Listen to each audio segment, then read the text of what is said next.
হরে কৃষ্ণ। সকলকে জানাই কৃষ্ণের প্রীতি ও শুভেচ্ছা, বিনম্র প্রণাম। এখন আমি কামিকা একাদশী মারতে বলার চেষ্টা করছি। সকলে কৃপা আশীর্বাদ করবেন এবং শ্রবণ করে ব্রত পূর্ণ করবেন। হরে কৃষ্ণ। শ্রাবণ মাসে কৃষ্ণপক্ষীয় কামিকা একাদশীর কথা ব্রহ্মবৈবর্ত পুরাণে যুধিষ্ঠির শ্রীকৃষ্ণ সংবাদে বলা হয়েছে। যুধিষ্ঠির মহারাজ শ্রীকৃষ্ণকে বললেন, এ গোবিন্দই বাসুদেব, শ্রাবণ মাসে কৃষ্ণপক্ষে একাদশীর নাম এবং মাহাত্ম্য সবিস্তরে আমার কাছে বর্ণনা করুন। তা শুনতে আমি অত্যন্ত কৌতূহলী।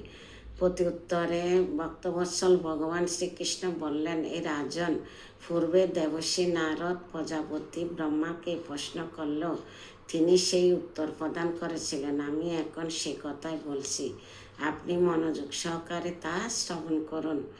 এক সময় ব্রহ্মার কাছে ভক্তশ্রেষ্ঠ নারদ জিজ্ঞাসা করলেন, এই ভগবান, শ্রাবণ মাসে কৃষ্ণপক্ষীয় একাদশীর নাম কি?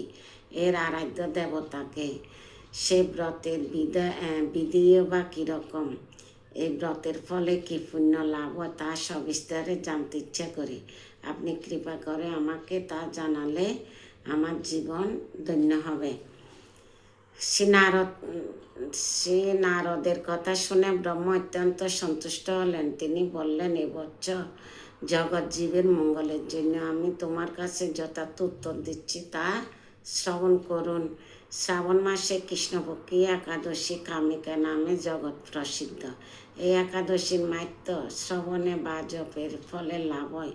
ভগবান শ্রীহরি পুজো অর্চনা পরিমিত পুণ্যফল প্রদান করে। গঙ্গা, গোদাবরী, কাশী, নৈমিষারণ্য, পুষ্কর ইত্যাদি তীর্থ দর্শনের সমস্ত ফল কৃষ্ণ পূজার মাধ্যমে কোটি গুণ লাভ করা যায়। সাগর ও অরণ্য যুক্ত পৃথিবী দানের ফল, দুগ্ধবতী গাভী দানের ফল অনায়াসে ব্রত পালনে লাভ করা যায়। পাপ পুণ্য সাগরে নিমগ্ন এই ব্রতে তাদের উদ্ধারের একমাত্র সহজ উপায়। এরকম পবিত্র পাপনাশ্য শ্রেষ্ঠ ব্রত আর জগতে নেই।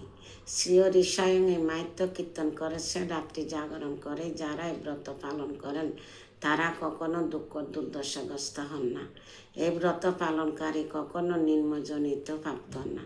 কেশবপ্রিয়া তুলসী পত্রে যিনি শ্রীহরি পূজা করেন, পদ্মপাতার জলের মতো তিনি পাপে নির্লিপ্ত থাকেন। তুলসীপত্র দিয়ে বিষ্ণু পূজা ভগবান যেমন সন্তুষ্ট হয়, মণিমুক্ত আদি মূল্যবান রত্ন মাধ্যমে তেমন প্রীত হন না।